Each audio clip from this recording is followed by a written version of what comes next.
At least 235 people have been killed in Venezuela after a powerful back-to-back earthquake struck the country on Wednesday. Hospitals and public facilities have been destroyed, forcing rescuers to dig through the rubble with bare hands and shovels due to a lack of heavy equipment.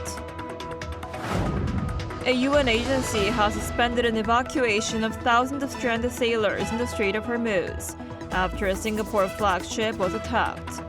The incident comes amid disagreements between the US and Iran over transit fees for ships using the strategic waterway. The Korean government has announced it'll freeze major public utility rates, including electricity and gas, for the rest of the year, as it aims to keep inflation below 3%. Hello and thanks for joining us on Arirang News. We begin today in Venezuela, where the death toll from devastating earthquakes has now risen to at least 235. International efforts are gaining pace, with aid being sent and specialist teams deployed. Our Park Jun-an has the latest. The search for survivors continues in Venezuela following the two earthquakes measured at magnitudes 7.2 and 7.5 on Wednesday. The official death toll has climbed to at least 235. As for what matters most, which is human life and human health, up to this moment, regrettably, we must report that 188 Venezuelan men and women have died as a result of the earthquake. 1,520 people have been admitted to hospitals with injuries and are currently receiving treatment, and 157 people have been reported missing. The coastal state of La Guaira, home to major international ports, took the heaviest blow with about 40 high-rise buildings reduced to rubble. Nationwide, at least 250 structures were destroyed, including 8 hospitals and dozens of public facilities. Rescuers initially spent the night digging through concrete with bare hands, shovels, and wheelbarrows due to a lack of heavy equipment. However, relief operations are now gaining momentum as government-mobilized heavy machinery arrives. Acting President Delcy Rodriguez also met with the Army's General Staff to coordinate urgent relief in La Guaira. Meanwhile, help is also pouring in from the international community. The United States has pledged to deploy a regional disaster assistance response team and provide at least $150 million in assistance through partners, including the International Medical Corps and the World Food Program. It has also committed $100 million to the UN Office for the Coordination of Humanitarian Affairs Venezuela Pooled Fund. The European Union is coordinating a massive effort, with countries like Spain, Italy, France, and Germany sending search and rescue teams.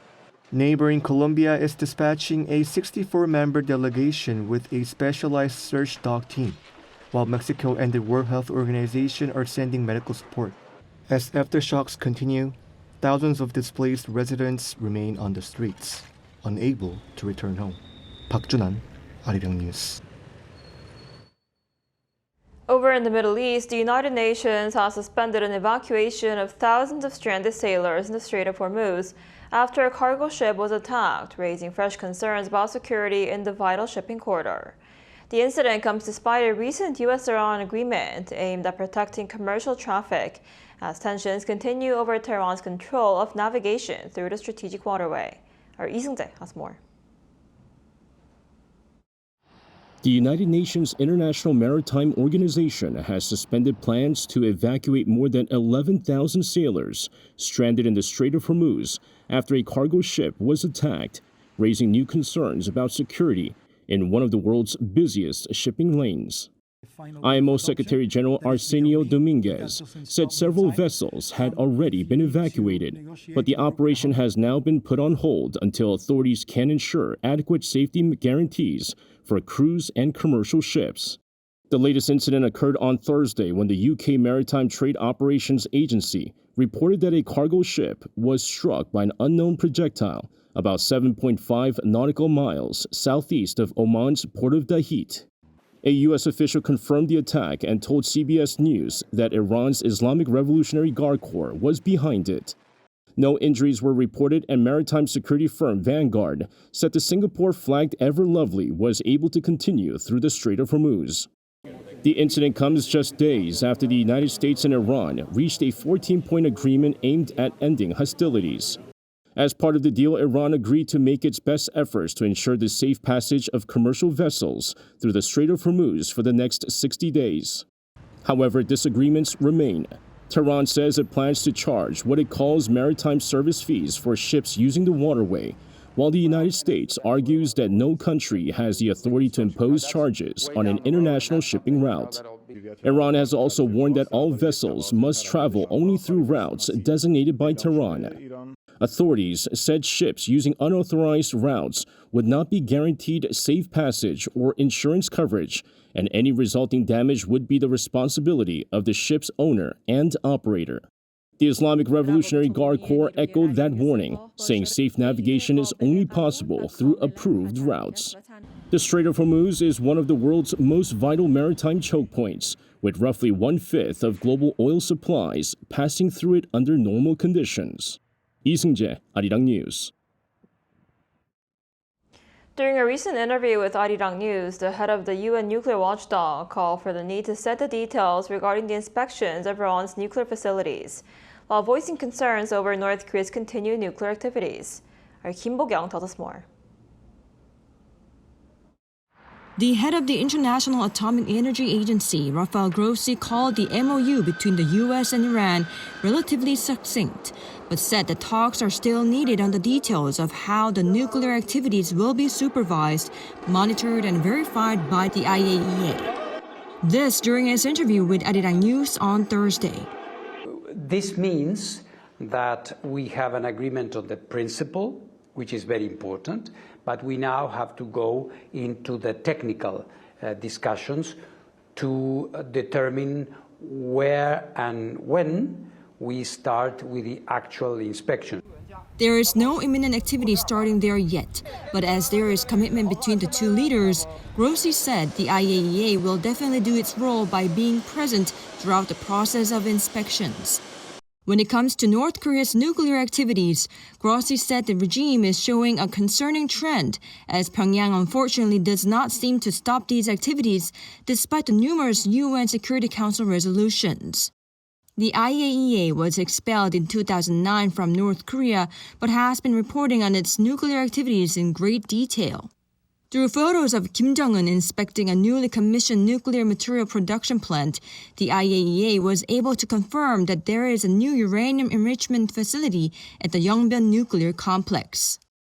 What we see is a stable trend of increase in the production of fissile material for the development of nuclear weapons. We also see activity around the reprocessing units there, which are used to extract plutonium for further manufacture of nuclear devices.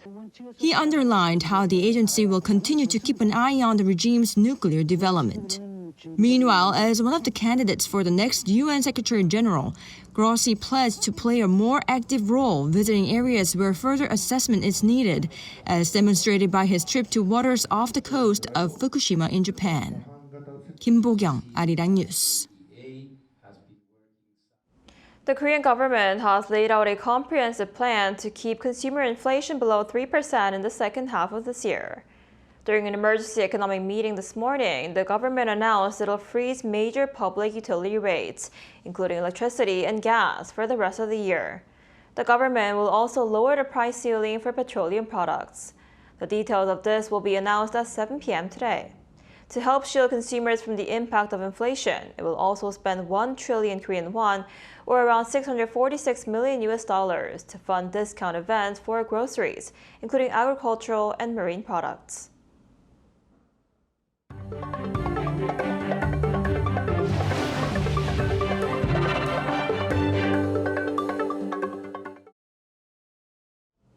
From global disorder to Middle East peacebuilding, the Jeju Forum tackles some of the world's most pressing challenges, highlighting Korea's growing role in shaping a more stable international order. Our Moon Hae-ryun files this report.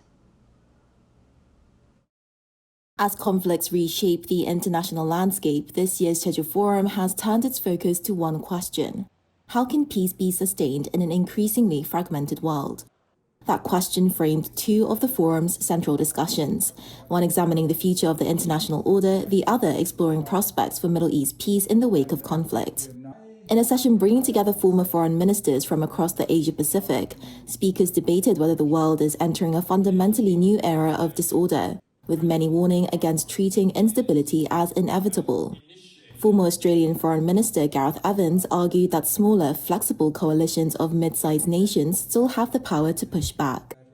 There is a real capacity for the world's middle powers, and all of us really represent them, to step up and make a difference through creative and cohesive, multilateral and minilateral coalition building.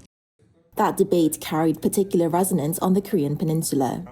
Several speakers identified Northeast Asia as a critical test of the non-proliferation regime, warning that nuclear armament by either Korea or Japan could trigger a wider chain reaction across the region and beyond. A parallel session turned the lens on the Middle East, where experts described a region facing profound uncertainty. A fragile ceasefire, unresolved political disputes, and Iran's assertion of control over the Strait of Hormuz, disrupting global shipping. For South Korea, an energy-dependent economy, the reverberations have been acute. Lee Kyung-to, Seoul's newly appointed Special Representative for Middle East Peace, addressed the session directly. I would like to reaffirm the Korean government's consistent support for the two-state solution, which remains the only viable option to seek to achieve with the full support of the international community towards a lasting peace in the region.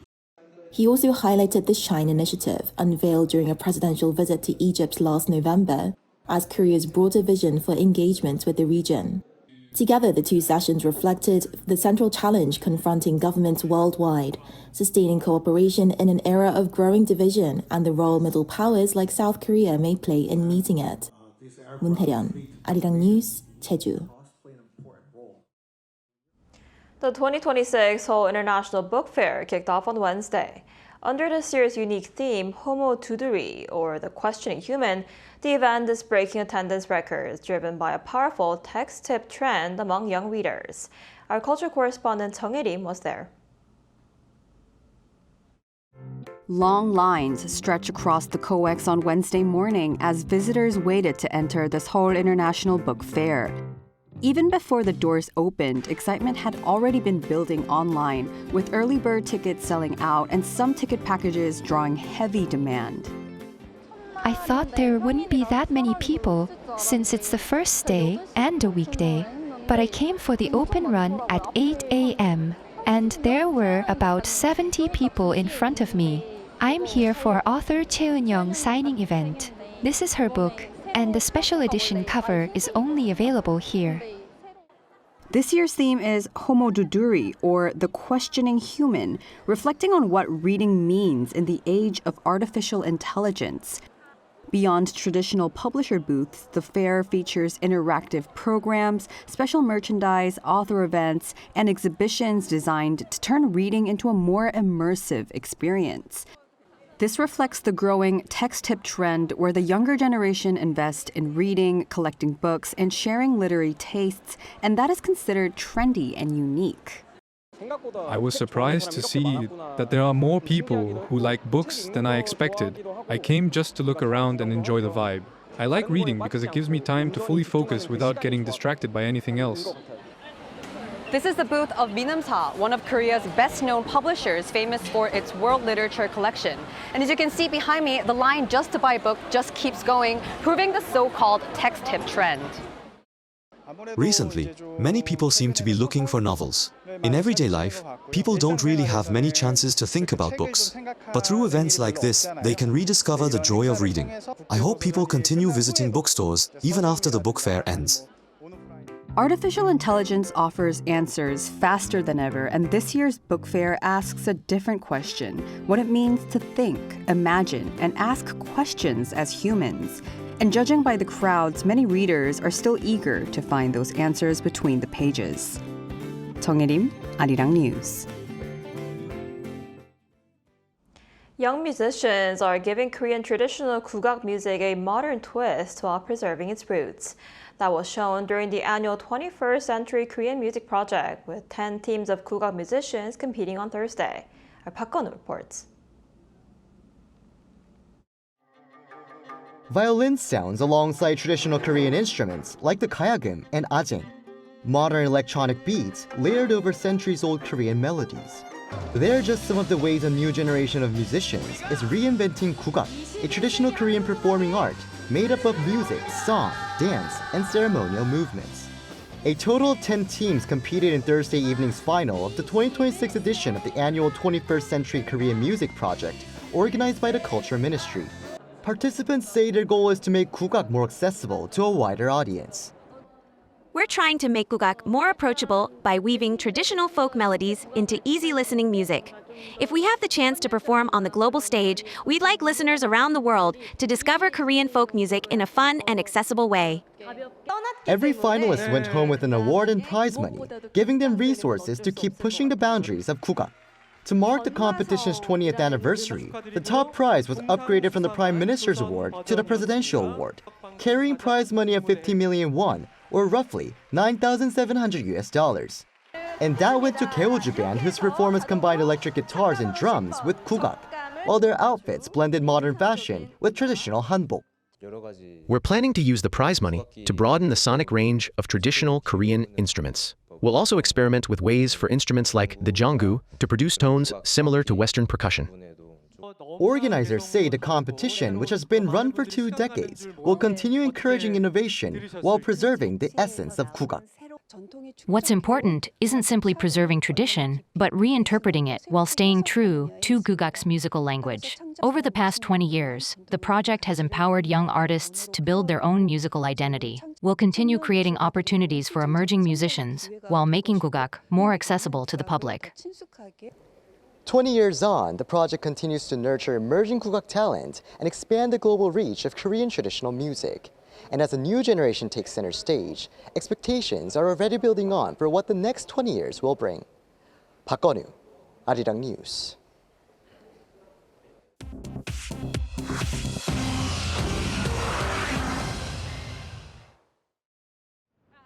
This is The World Now, bringing you everything you need to know from around the globe.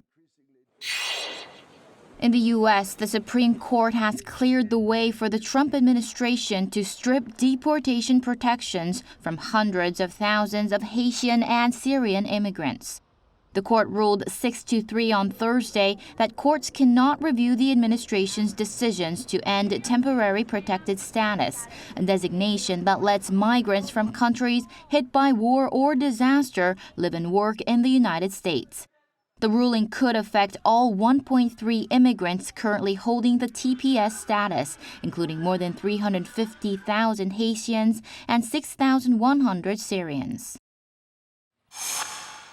Shares of U.S. chipmaker Micron jumped 15% on Thursday, even briefly pushing Micron's market value above Meta and Tesla after the company reported blockbuster earnings driven by surging demand for memory chips from the artificial intelligence boom.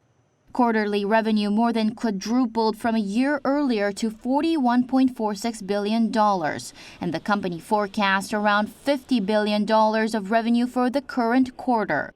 Micron has locked in $22 billion in commitments through multi-year take-or-pay deals that require customers like NVIDIA to either buy its chips or pay anyway.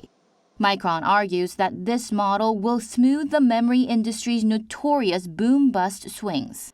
The strong results lifted other memory makers, with SanDisk gaining nearly 22% and helped chip stocks recover after a sell-off earlier in the week wiped out more than $1 trillion in value. Micron expects tight supply to persist beyond 2027. Apple raised its prices on its Macs and iPads on Thursday by $200 or more on some models, just a week after Chief Executive Tim Cook warned that soaring chip costs made increases unavoidable. Mac prices rose roughly 15 to 20% and iPads climbed 15 to 25%. The base MacBook Air jumped $200 to $1,299, and the entry iPad Pro rose $200 to $1,199. The company left iPhone prices unchanged but hinted more increases could follow, saying it had, quote, never seen component costs rise this much this quickly. King Charles is the first British monarch to ever reveal a personal tax bill after disclosing that he paid £12.9 million in tax for the 2024 to 2025 year. The figure places the king among the top 100 taxpayers in the United Kingdom. His son William, the Prince of Wales, separately declared £7.76 million in tax over the same period. They chose to publish the figures voluntarily as part of an effort to increase transparency. The accounts also revealed that King Charles and Queen Camilla will continue living in Clarence House rather than move into Buckingham Palace, the first time since Queen Victoria's reign that a monarch has chosen to live elsewhere. Chu Ji-hyun, Arirang News.